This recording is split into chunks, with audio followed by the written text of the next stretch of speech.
السلام عليكم ورحمة الله وبركاته. معكم عبد اللطيف سعيد، وإن شاء الله النهاردة موضوعنا هيكون جميل جدا للناس اللي معاها تليفونات أندرويد إنما زرار الباور عندها مش شغال. طيب ده ليه؟ لأن في كتير جدا من الناس ساعة ما أنت مثلا تيجي تفتح الزرار الباور بتكون عندها مثلا معلق أو حاجة ما بتعرفش إن أنت تفتحه، ومثلا ساعة ما تيجي تدوس عليه مثلا الزرار ما بيفتحش او بيعلق معاك، بيفضل يفتح ويقفل التليفون بشكل كبير جدا. برضو زرار الباور يعتبر من اهم الازرار اللي على التليفون، اللي انت لو باظت للاسف مش هتقدر تعوضها لاي زرار تاني، خاصة لو انت بتستهلك زرار باور كتير جدا عشان انت تقدر تفتح. يعني تقريبا في تليفونات سامسونج انت محتاج ان انت تدوس على زرار الهوم على اساس انه يفتح، بجانب ممكن يكون واحد حظه سيء جدا وعنده كمان زرار الهوم بايظ. طب ايه الحل؟ يرمي التليفون؟ اكيد لا طبعا، في طرق تانية مختلفة وفي طرق تانية انت هتقدر تستخدمها ان انت تقدر تفتح شاشة التليفون عن طريق زرار الفوليوم او زرار الصوت، تمام، اللي هو اللي انت تعليه او توطيه بيفتح معاك الشاشة. لو احنا جينا جربناه كده عموما طبعا الشاشة مش هتفتح معانا بشكل نهائي.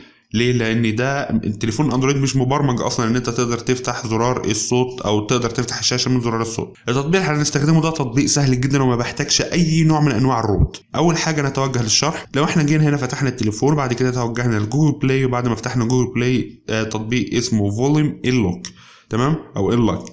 التطبيق ده الصراحة كويس جدا، وانا استخدمته تقريبا ل3-4 شهور وما فيهوش اي مشاكل.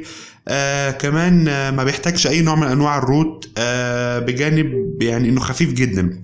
اول حاجة هتيجي عندك على تثبيت. بعد تثبيت طبعا هسيب لكم اللينك بتاعه تحت في الموضوع اللي تحت الوصف. بعد ما تحمله طبعا تروح عامل فتح. يا رب يكون بس الشاشه واضحه معاكم، لان انا حاسس ان الشاشه مش واضحه مش عارف ليه.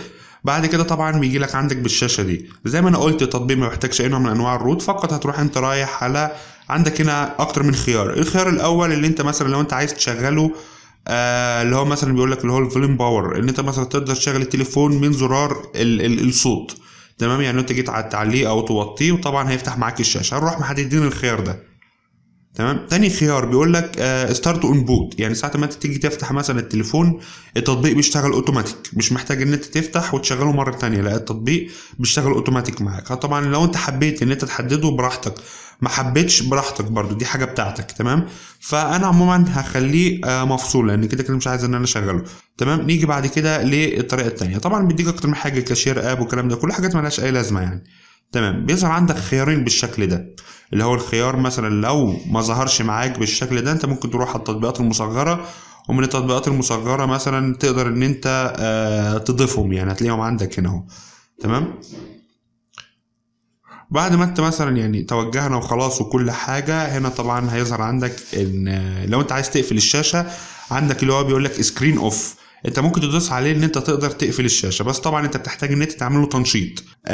بعد ما تعمل له تنشيط ان انت تقدر تقفل الجهاز فعلا من مجرد ما انت تدوس على الزرار ده اللي هو زرار او الاصفر ده، تمام. طيب نفترض ان انا قفلت الشاشه وعايز افتحها.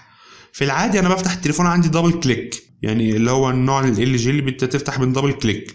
طيب لو انت عايز تفتح التليفون مثلا اهو من زرار الصوت، ما بدوس على اي حاجه تانية، مفيش اي زراير على الجنب ولا اي شيء، اهو بدوس عليه الشاشه بتفتح معايا، تمام. بقدر افتحه واعمله زي ما انا عايز. لو انت جيت دوست على سكرين اوف هيقفل معاك الشاشه. طبعا زي ما انا قلت ان انت تقدر تعمل تنشيط للتطبيق على اساس ان انت تديله الصلاحيه انه يقفل الشاشه فقط من الخيار ده، لكن انا مش عايز اديله الصلاحيه، تمام. مره تانية قفلت الشاشه اجي افتحها من زرار الصوت ادوس عليه هيفتح معايا الشاشه مره تانية. قبل ما انا اثبت التطبيق ده طبعا ما كانش شغال، انما دلوقتي بعد ما ثبت التطبيق شغال معايا بدون اي مشاكل.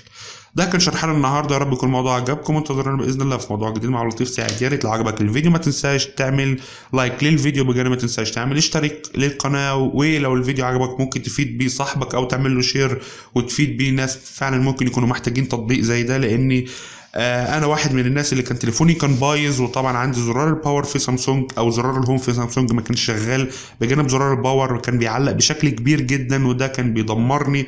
ساعه لما انا كنت اجي افتح التليفون كان علاقي عندي مثلا الجهاز يفصل ويفتح تقريبا 10-16 مره عقبال ما يثبت او ما بيعلقش بمعنى صح، تمام. التطبيق ده فعلا فادني في حاجات كتير جدا، وقدرت ان استخدم التليفون البايظ مره تانية نفتحه من زرار الفوليوم وفتح معايا عادي جدا بدون اي مشاكل. شكرا لكم والسلام عليكم ورحمة الله وبركاته.